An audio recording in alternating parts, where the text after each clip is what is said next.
क्या है आध्यात्म?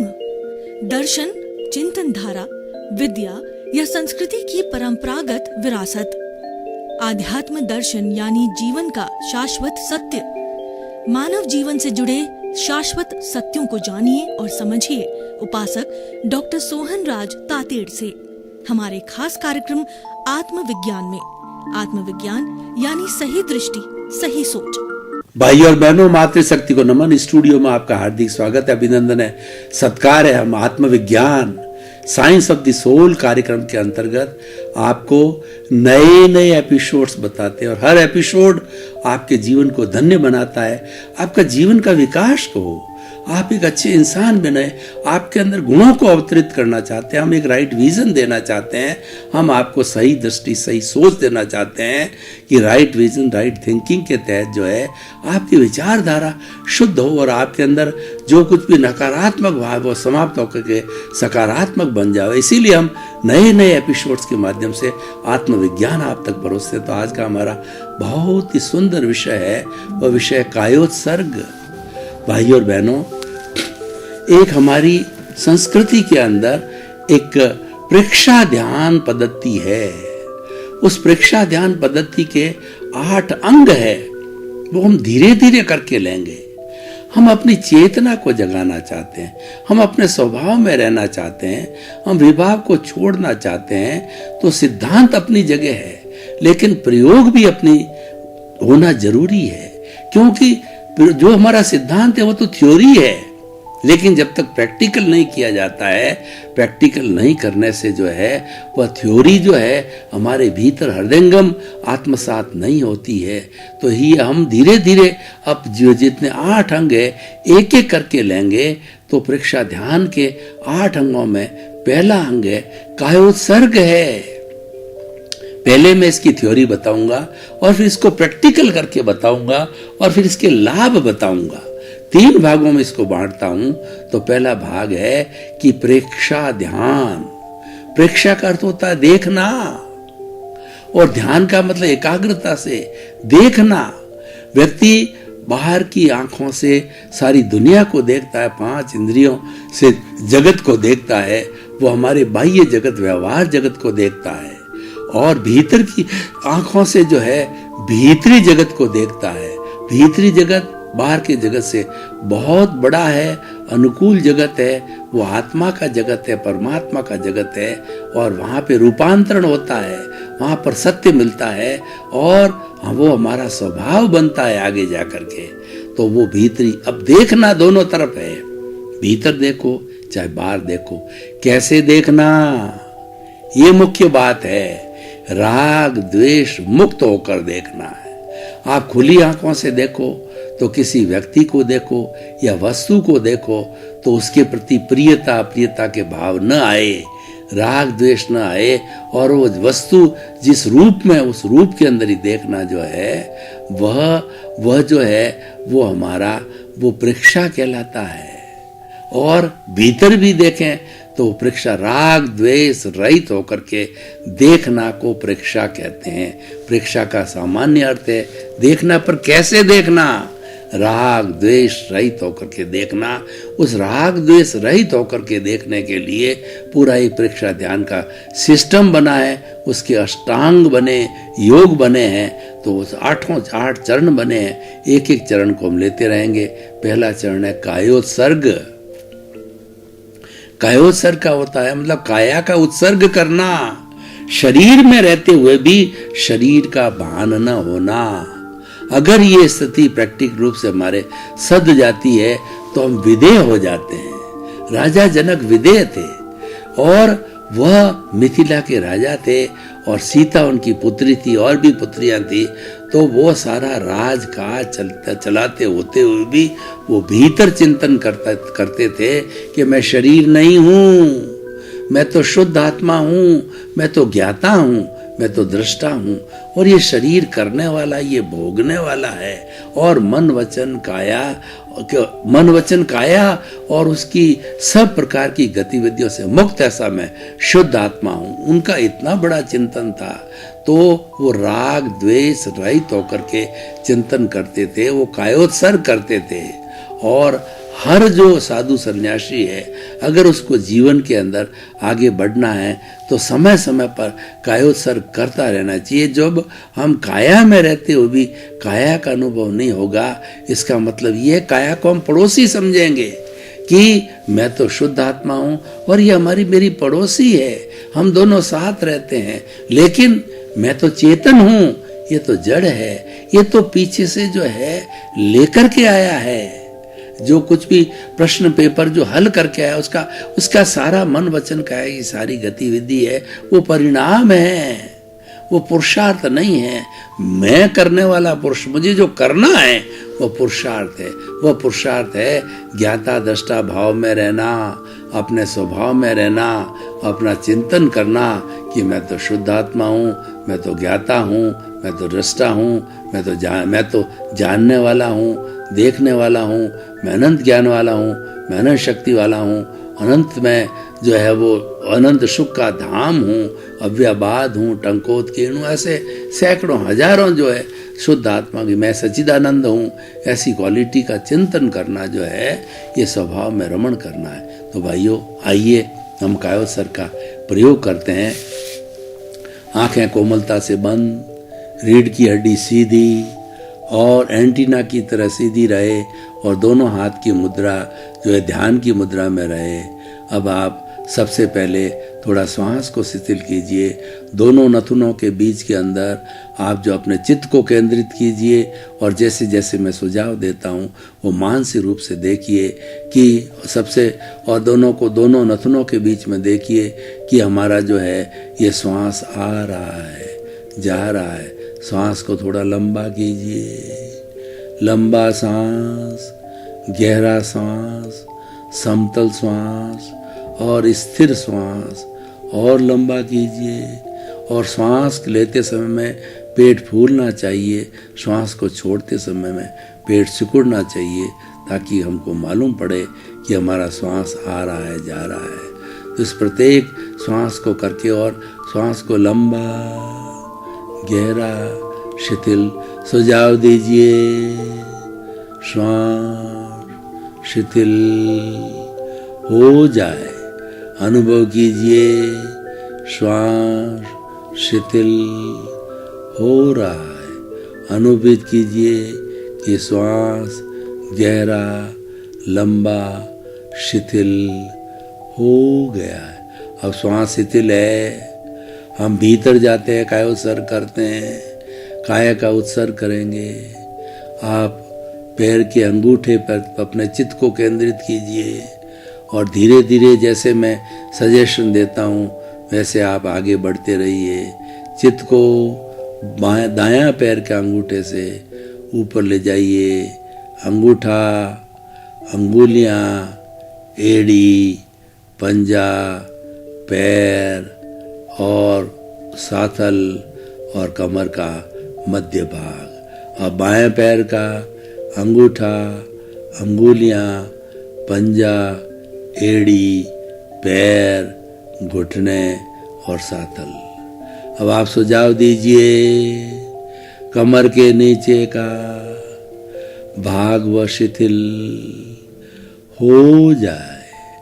अनुभव कीजिए शरीर का निचला हिस्सा, कमर का निचला हिस्सा शिथिल हो रहा है, शिथिल हो रहा है। कोई अकड़न नहीं, कोई जकड़न नहीं, कोई तनाव नहीं, कोई पकड़ नहीं, कोई स्ट्रेस नहीं, कोई स्ट्रेन नहीं है। पूरा शरीर की एक एक कोशिका शिथिल हो जाए। अनुभव कीजिए शरीर की हर कोशिका शिथिल हो गई है, हो गई है। मैं अनुभव कर रहा हूँ मेरा शरीर रुई की भांति शिथिल हो गया है। अनुभव कीजिए मैं अपने मूल स्थान से 1 फुट ऊपर उठ रहा हूँ। इतना शरीर हल्का, इतना शरीर हल्का, इतना शरीर हल्का हो गया है। तो ये हमारा कायोत्सर्ग जो है वो धीरे धीरे पुष्ट हो रहा है और हमको अनुभूति हो रही है कि मैं अलग हूँ, शरीर अलग है, काया अलग है और मैं अलग हूँ। भेद विज्ञान की स्थिति पैदा हो गई है। अब धीरे धीरे मूल रूप में आ जाइए, जो आपका मूल रूप अनुभव कीजिए। शरीर भारी हो रहा है और पुनः जो है आप धीरे धीरे दोनों आँखों को खोलिए और प्रभु का आपको आशीर्वाद मिला। प्रभु ने आपको जो है शक्ति दी। वो शक्ति हाथ की अंगुलियों पर आ गई है। उस अंगुलियों को और उस हाथ की को उसको पंजों को जो है आप मसलिए और वो गुरु प्रभु का आशीर्वाद 3 बार अपने सिर पर लगाइए। प्रभु का आशीर्वाद 3 बार अपने सिर पर लगाइए। भाई और बहनों, ये पूरा प्रयोग था। ये 45 मिनट का प्रयोग है और ये प्रयोग बैठे बैठे किया जा सकता है, खड़े खड़े किया जा सकता है, सोकर के शवासन की स्थिति में किया जाता है। यानी हमें यह अभ्यास करना है कि शरीर में रहते हुए शरीर का भान नहीं रखना। जब हमारा श्वास शिथिल हो जाता है, जब हमारा शरीर शिथिल हो जाता है, तो उस स्थिति के अंदर हम राग द्वेष मुक्तता की ओर चले जाते हैं। और श्वास के शिथिल होने से आप जो है घड़ी लेकर के बैठ जाइए, आपको अनुभव होगा कि कायोत्सर्ग की स्थिति में नॉर्मल व्यक्ति बिना टेंशन होता है तो वो कायोत्सर्ग की स्थिति के अंदर 1 मिनट में 16 सांस लेता है। एक श्वास का मतलब एक्सहेल और इनहेल, श्वास भीतर गया, श्वास बाहर आया, ये पूरा जो है एक श्वास कहलाता है। तो इस तरीके से 1 मिनट के अंदर वो 16 सांस लेता है।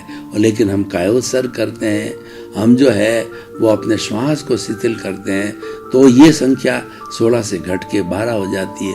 और व्यक्ति थोड़ा श्वास को लंबा करे तो ये घट के 8 तक आ जाती है। तो उससे बड़ा लाभ क्या होता है? कायोत्सर्ग से लाभ ये होता है कि अगर मान लो आपके श्वास की संख्या इसकी परिणति रूप के अंदर हम देखें तो 16 से 12 हो गई, 10 हो गई, 8 हो गई, तो आपका कषाय विलीन हो जाता है। आपका क्रोध मान माया विलीन हो जाता। आप चाह कर भी क्रोध नहीं कर सकते, आप चाह कर भी कोई बुरा काम नहीं कर सकते, आप चाह कर भी जो है अनैतिक काम नहीं कर सकते। क्योंकि अनैतिक काम कराता है वह ये कम सांस से जो हमारा विभाव पैदा होता है। कम श्वास मतलब जो है श्वास छोटा लेने से राग द्वेष की स्थिति पैदा होती है और लंबा लेने से जो है ये समता भाव की स्थिति पैदा होती है। तो ये सारा प्रयोग है, हमें राग द्वेष को कम करने का प्रयोग है, राग द्वेष को न्यून करने का प्रयोग है। उस कारण जो है हमारा ये कायोत्सर्ग से सज जाता है और हम जो है कोई भी अनैतिक कार्य वगैरह करने में हमको हिचकिचाहट होती है, हम करेंगे नहीं, हमारी इच्छा ही नहीं आएगी। तो कायोत्सर्ग करने वाला व्यक्ति एक साधक व्यक्ति होता है, वह एक योगी व्यक्ति होता है। तो योग करने का ये बहुत ही सुंदर जो है उपक्रम है, ये किया जाना चाहिए। और कायोत्सर्ग जो है किसी उम्र का व्यक्ति कर सकता है, छोटी उम्र का कर सकता है, बड़ी उम्र का कर सकता है, स्त्री कर सकती है और पुरुष सब कर सकते हैं। तो ये कायोत्सर्ग जो है हर व्यक्ति को करना चाहिए। ये कायोत्सर्ग हमें शरीर का एहसास बुलाता है और जब शरीर का एहसास भूलते हम तब हम स्वभाव में रमण करते हैं। और ये जो शरीर है ये विभाव है, हमारा सारा ध्यान, हमारी सारी अटेंशन जो है विभाव के अंदर चली जाती है। और ध्यान से क्या है कि हमारी एकाग्रता आती है। और बहुत ज़्यादा गहरे ध्यानी लोग हैं, उनकी एकाग्रता इतनी सुंदर आती है कि मैं आपको उदाहरण के द्वारा बताना चाहता हूँ कि एक क्रिस्टल क्लियर प्रिज्म है, आपने स्कूल में प्रयोग किया होगा।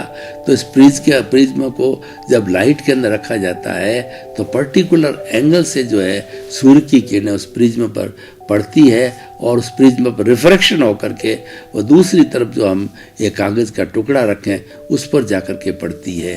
तो इस तरीके से हम देखते हैं कि धीरे धीरे वह जो है परावर्तन से इतनी स्ट्रांग हो जाती है और इतनी चार्ज हो जाती है कि वो जो हमने कागज का टुकड़ा रखा वो जलने लग जाता है, इतनी बड़ी शक्ति पैदा हो जाती है।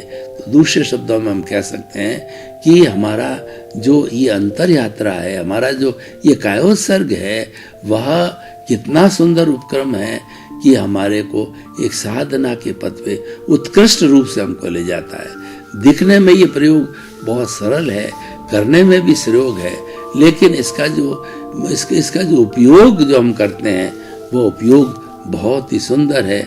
व्यक्ति के भावों की शुद्धि करने के लिए, व्यक्ति को अपने आप में सुधारने के लिए प्रैक्टिकल पॉइंट है। कई बार लोग हमारे को प्रश्न करते हैं कि हमको उपदेश बहुत दिए जाते हैं, लेकिन वो उपदेश जो है हमारे गले तक ही रहते हैं, नीचे नहीं जाते। तो भाई और बहनों, गले तक रहेंगे तो क्या लाभ होने वाला। कोई आपको टैबलेट लेनी है तो टैबलेट लेकर के आप उसको पानी के साथ या दूध के साथ लेओगे तो लेने के बाद ही वो इफेक्टिव होती है। उसका इफेक्ट ये होता है कि वह जो है वो आपके दर्द को मिटा देती है। तो इसीलिए करना पड़ेगा, किए बिना कुछ नहीं हो सकता है। तो ये प्रयोग हमें रोज करना चाहिए। जितना जितना प्रयोग करेंगे उतना उतना जो हमें मानसिक शांति मिलेगी और हमारा कायोत्सर्ग होगा और हर कार्य में हमारी एकाग्रता बढ़ेगी, क्योंकि दुनिया का नियम है कि एकाग्रता से किया गया जो कार्य है वह सफल होता है। तो इसलिए सफलता प्राप्त करने के लिए ये जो कायोत्सर्ग है बहुत बड़ा उपक्रम है। और हमारे जितने भी साधु सन्यासी होते हैं वो कायोत्सर्ग करते हैं। जब गोचरी के लिए बाहर जाते हैं और गोचरी लेकर के आते हैं तो निस्सी बोलते हैं और साथ साथ में उसका प्रयोग करते हैं, जो हमने बताया। क्योंकि ये हमारा प्रयोग है वो हमारे जीवन में स्थायी फल लाता है, तो ये किया जाना चाहिए। और कायोत्सर्ग के बहुत से बड़े लाभ हैं।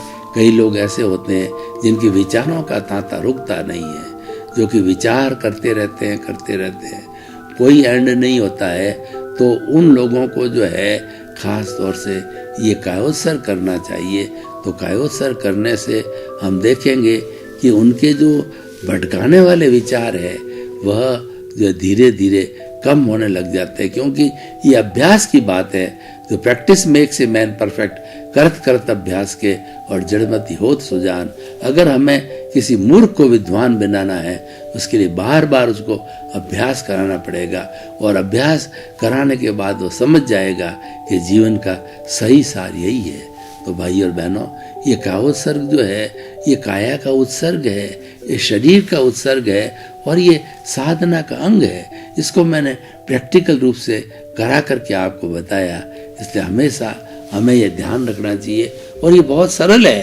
अगर आप ट्रेन में बैठे हो तो आप 5 मिनट का 2 मिनट का कायोत्सर्ग कर सकते हैं, फ्लाइट में कर सकते हैं, आप बस में कर सकते हैं। कोई बंदिश की जरूरत नहीं होती है, केवल आपको जो है वो अपनी विल पावर होनी चाहिए। तो कायोत्सर्ग एक ऐसा सुंदर अमोघ मंत्र है जो कि हमारी साधना को पुष्ट करता है। हमारी साधना आगे बढ़े और आगे बढ़ने के लिए हमें कुछ निमित्त चाहिए, तो उन सब निमित्तों के अंदर कायोत्सर्ग जो है सबसे बड़ा निमित्त है। और कायोत्सर्ग के द्वारा जो हम भीतर भी जाना जो है हमारा एक लक्ष्य बन जाता है। हमारे 2 दृष्टिकोण होते हैं, एक तो बाहरी जगत को देखना, व्यवहार के जगत को देखना दृष्टिकोण होता है, और एक स्वभाव को देखना, भीतर के जगत को देखना है, ये भी एक दृष्टिकोण होता है। तो ये हमारा शवासन का जो कार्यक्रम कायोत्सर्ग है, ये नियमित करने से हमारे भीतरी जगत के अंदर क्या चल रहा है उसकी जो है पूरी जानकारी हमको मिलती है, वो की जानी चाहिए। तो भाई और बहनों, आज का ये एपिसोड बहुत ही वो ध्यान से जुड़ा हुआ एपिसोड है, क्योंकि ये हमें जो है कायोत्सर्ग करवाता है। कायोत्सर्ग जो है वह हर एक को करना चाहिए, क्योंकि इससे काया जो है नलीफाई होती है, काया एकदम शांत होकर के अलग रहती है। और जो है आप जो है वो ये कायोत्सर्ग का प्रयोग करते रहते हैं तो उसके साथ साथ में हमें और भी बहुत से लाभ होते हैं। सबसे बड़ा लाभ तो ये है कि हमारा जो है वो श्रद्धा बढ़ेगी, देव गुरु धर्म के प्रति जो है हमारी श्रद्धा बढ़ेगी। और जहाँ भगवान के प्रति अच्छी श्रद्धा होती है, समर्पण होता है, तो हमें मानना चाहिए कि वो प्रभु कृपा से मिला है और हमें करना चाहिए। तो वो हमारा कार्य तो चलता रहता है। अब रहा सवाल कि कायोत्सर्ग से जो है और क्या बेनिफिट हो सकते हैं।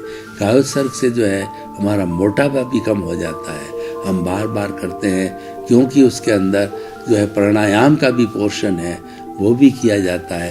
तो उसको बार बार करने से हमारा जो शरीर है ये जो है वह सद जाता है और हम आराम से लंबे समय तक एक आसन में बैठ सकते हैं। ऐसा नहीं है कि हर 10-15 मिनट के बाद में आसन बदलो। बहुत से महापुरुषों को आपने देखा होगा सुखासन में कई घंटे बैठे रहते हैं, उनकी कोई नाड़ी वगैरह नहीं चढ़ती है। तो ये हमारा सब कायोत्सर्ग से पॉसिबल है। तो कायोत्सर्ग की ट्रेनिंग हमने बताई, तो इसको अपना जीवन का अभिन्न मानना चाहिए। और कायोत्सर्ग ये सारा योग है। ये जितनी भी बातें हमने बताई आपको और हम बताने वाले हैं, ये सारा योग पद्धति का सिस्टम है। और जब योग जीवन में आ जाता है तो हमारी लाइफ है वो होलिस्टिक लाइफ बन जाती है। और हम जो कुछ भी सीखते हैं वो हम दूसरों को बांटने का कोशिश करते हैं। तो उससे हमारा जीवन का, लोगों का, हमारे जीवन के प्रति अलग ही नज़रिया हो जाता है। तो हमें हमेशा जो है वो डॉक्टर के अनुसार जो हमें काम होना चाहिए। तो हम ये कहना चाहते हैं आपको कि ये जितना भी जो कायोत्सर्ग का जो हम प्रयोग करते हैं, ये प्रयोग हमें शांति देता है, मानसिक शांति देता है, शारीरिक शांति देता है। और इससे जो हमारे अवयव होते हैं वो संतुलित हो जाते हैं और संतुलित होकर के जो है हम बहुत अच्छा काम कर सकते हैं। और देखिए कि कायोत्सर्ग के द्वारा हमारे जितने भी बुरे विचार होते हैं वो विचार जो है वो एक जगह स्थिर हो जाते हैं, यानी विचारों का तांता जो है रुक जाता है। कई बार क्या होता है कि व्यक्ति सोने को जाता है तो उसके विचार इतने भर जाते हैं कि वो सो नहीं पाता है। तो ऐसी स्थिति में उस व्यक्ति को जो है कायोत्सर्ग करके सोना चाहिए। और कायोत्सर्ग करके जो आप उच्चारण करके सोओगे तो अपना शरीर अपने आप शिथिल हो जाएगा और शरीर को नींद भी आ जाएगी। और नींद आने के साथ साथ में आप भरपूर जो है शरीर को रेस्ट दे पाएंगे। इसलिए भाई और बहनों, जो हमारा ये कायोत्सर्ग का जो उपक्रम है वो बहुत ही सुंदर है। वो कायोत्सर्ग का उपक्रम है, हमें विभाव से स्वभाव में ले जाता है। जो हमारा उद्देश्य है जीवन का कि अपने स्वभाव में रमण करो। और स्वभाव में रमण करने का अर्थ ये होता है कि हम जो है राग द्वेष से मुक्ति पा रहे हैं। और हमारे शरीर में जो है ये राग द्वेष जो पैदा करता है, ये क्रोध अहंकार माया लोभ जो है ये स्वयं पैदा करने वाली है। ये व्यक्ति जो है जब अपनी आसन प्रणाली को या व्यक्ति अपने शरीर को नहीं साधता है तो उसमें क्रोध का विकास होता है। और ये क्रोध ही जो है हमें आगे राग द्वेष की ओर प्रेरित करता है और हम बढ़ते जाते हैं।